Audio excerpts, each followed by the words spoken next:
Tapi ini satu ilmu, setidaknya ilmu perdebatan, bukan ilmu hakiki, karena kita tidak tahu yang diridhani Allah yang mana. Tapi kemudian Sayyid Muhammad dalam kitab Abwaabul Faros, juga dalam kitab-kitab beliau menyanggah itu dengan mengatakan jika makna bid'ah adalah yang nggak pernah dilakukan Rasulullah, itu salah besar.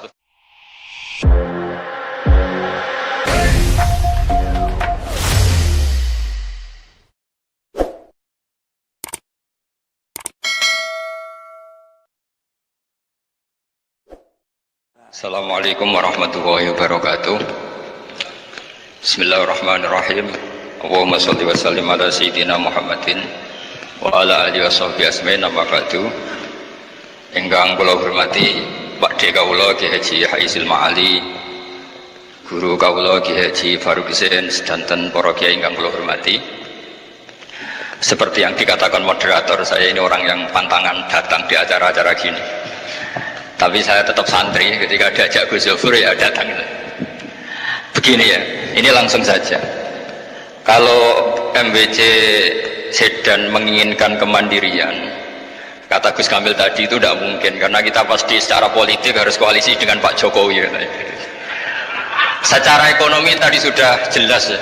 NU itu biasa proposal, tadi beliau juga bilang sudahlah kalau mau proposal bilang saja.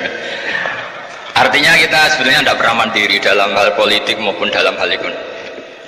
Tapi orang menghayal itu boleh, ingin mandiri, ingin keren itu boleh. Tapi saya sesuai disiplin saya begini, saya akan cerita tentang argumentasi ilmiah bahwa ahli sunnah wal jamaah itu luar biasa. Saya di Jogja berteman banyak para profesor, para doktor, termasuk akademisi sosial yang mungkin pernah di mana-mana. Pernah tanya saya begini, Bapak, kenapa Anda baca kitabnya referensinya luas kok tetap NU? Terus saya bilang, problemnya apa sebagai NU? Biasanya terus mereka mengutip sekian makalah. Kebetulan makalah itu provokatif, dan siapapun yang baca makalah itu pasti menjadi NU, tak jamin.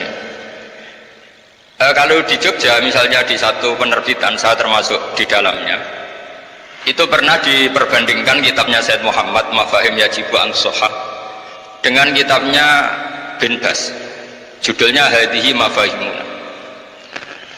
Biasanya kitab-kitab terjemahan Wahabi itu memang cukup provokatif dan dengan narasi yang memang siapapun yang nggak pernah mondok pasti tertarik. Misalnya begini, cerita bid'ah misalnya, Iyyakum wa muhdatsatil umur fa inna kulla bid'atin dhalalah wa kulla dhalalatin finnar, misalnya gitu. Wa kullu muhdatsatin bid'ah wa kullu bid'atin dhalalah wa kullu dhalalatin finnar.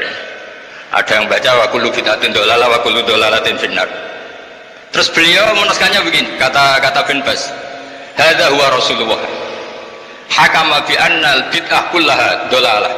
Terus diteruskan, wa jarra asy-Syafi'i faqasama ila hasanatin wa dhalalatin wa sayyi'atin. Jadi dengan narasi seperti itu tuh orang itu tahu bahwa Syafi'i itu kurang ajar benar, kira-kira gitu. Jadi dia, ini Rasulullah yang mengatakan semua bid'ah ini dolalah, tapi Syafi'i lancang dengan membagi ada dolalah, ada sayyi'ah, ada hasanah, ada sayyi'ah. Ini aneh katanya. Wong Rasulullah yang Nabi saja bilang satu, semuanya dolalah, kok dia bilang dua? Diredaksikan jaro'ah, kira-kira makna sedannya yang lama atau berani. Sehingga orang mesti tanya, kenapa sih tidak ikut Rasulullah saja? Tapi ini satu ilmu, setidaknya ilmu perdebatan, bukan ilmu hakiki, karena kita tidak tahu yang diridhani Allah yang mana. Tapi kemudian Sayyid Muhammad dalam kitab Abwaabul Faros, juga dalam kitab-kitab beliau menyanggah itu dengan mengatakan jika makna bid'ah adalah yang nggak pernah dilakukan Rasulullah, itu salah besar. Terus beliau cerita sekian, termasuk yang diceritakan adalah ada seorang sahabat ketika sholat dengan Rasulullah tidak pakai doa mainstream, yaitu ketika i'tidal sahabat tadi bilang alhamdulillah hamdan katsiran thayyiban mubarakan fi. Setelah itu, setelah Nabi habis sholat, umul qail, siapa tadi yang melafadzkan itu? Semua sahabat diam karena takut disalahkan. Tapi apa yang dikatakan Nabi? Tidak, saya tidak akan menyalahkan. Saya tadi melihat isna asra malakan, saya tadi melihat 12 malaikat yabtadiruna ayyuhum yaktubu awwalu. Semuanya itu bergegas siapa yang nulis awal. Terus kata sahabat tadi, ha anada ya Rasulullah. Padahal ini satu kalimat yang bahkan Rasulullah tidak mengajarkan, dan Rasulullah bahkan iskal kenapa ada kalimat itu, tapi toh dibenarkan oleh Allah dan Rasul. Cerita Said Muhammad kedua adalah ada sahabat setiap ngimami itu main kulhu. Wah, ngimami apa saja main kulhu. Singkat cerita makmumnya tuh gerutu, ini orang kok main kulhu terus. Setelah dilaporkan ke Rasulullah, ditanya sama Rasulullah, kenapa kamu main kulhu ini? Dilaporkan ke saya. Kata si musolli tadi, imam tadi, di annaha sifatur rahman. Dalam surat itu semua sifatnya Allah. Maka fa'ana uhibbuha. Saya senang itu. Apa kata Rasulullah? Saya disuruh bilang Allah ke kamu bahwa Allah mencintai kamu karena kamu mencintai kulhu. Terus keterusan sampai sekarang itu orang-orang NU baca kulhu terus. Karena sekali baca idza samsu kuwirat mesti keponting gitu. Tapi artinya itu dibenarkan Rasulullah minhu sabqi ta'limin minhu, tanpa ada pelajaran dari beliau. Runtuhlah teori bid'ah bahwa bid'ah adalah semua yang nggak pernah dilakukan Nabi diajarkan Nabi. Nyatanya beberapa kali Nabi membenarkan sesuatu yang belum pernah diajarkan oleh beliau. Masalahnya adalah tidak semua orang baca kitabnya Said Muhammad atau baca tidak paham. Nah, sementara kitab Hadhihi Mafahimuna itu diterbitkan secara masif oleh pemerintahan Arab Saudi dan ada terjemahnya lagi, sehingga yang nggak bisa Arabnya bisa terjemahnya. Dengan narasi tadi bahwa Imam Syafi'i dibenturkan Rasulullah itu kan pasti kalah. Redaksinya itu Jaro'ah itu wani pakai hamzah. Kedua, saya ingin cerita dan saya tidak bosan-bosan cerita ini sampai mati, saya tidak akan bosan-bosan. Ada kemandirian al-hujjatul balighah dalam diri kita sebagai ahli sunnah. Begini misalnya, kalimat la ilaha illallah adalah kalimat yang orang kafir 80 tahun saja kalau melafadzkan itu menjadi soro mukminan.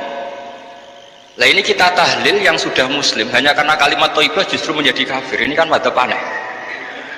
Yang kafir puluhan tahun yang tahu yufar lahum ma qad salaf bihadil kalimah. Ini kita karena tahlilan sampai nyekel patok menjadi kafir juga karena la ilaha illallah. Ini aneh. Jadi kalimatun sing yakunu bihal kafiru musliman menjadi kalimatun yakunul mukminu biha kafirun. Ini kan kaidah yang aneh. Nah saya ingin kalau ahli sunnah yang seperti ini sudah mandiri, sudah sehat, ya baguslah seperti itu. Terus yang terakhir, kenapa ditambahi an-nahdiyah? Ya seperti yang dikatakan moderator tadi. Di terminologi internasional itu kalau ahli sunnah pokoknya yang tidak sabit sahabat ahli sunnah, sehingga Wahabi, Muhammadiyah, Ikhwan semuanya ahli sunnah wal jamaah. Karena kalau di media internasional asal tidak Syiah itu ahli sunnah, hanya itu aja perbandingannya. Kalau ikramus sahabat ya ahli sunnah, kalau sabit sahabat ya Syiah. Problemnya adalah kita tidak ikut kelompok besar ahli sunnah yang mainstream di internasional karena mereka anti wasilah, anti tahlil, sehingga terus Indonesia bilang ditambahi ahli sunnah wal jamaah an-nahdiyah, yang kira-kira mungkin Gus Zofur dan kawan-kawan nambahin Nusantara gitu. Nah nanti ini bagiannya Gus Zofur, saya kira demikian. Assalamualaikum warahmatullahi wabarakatuh.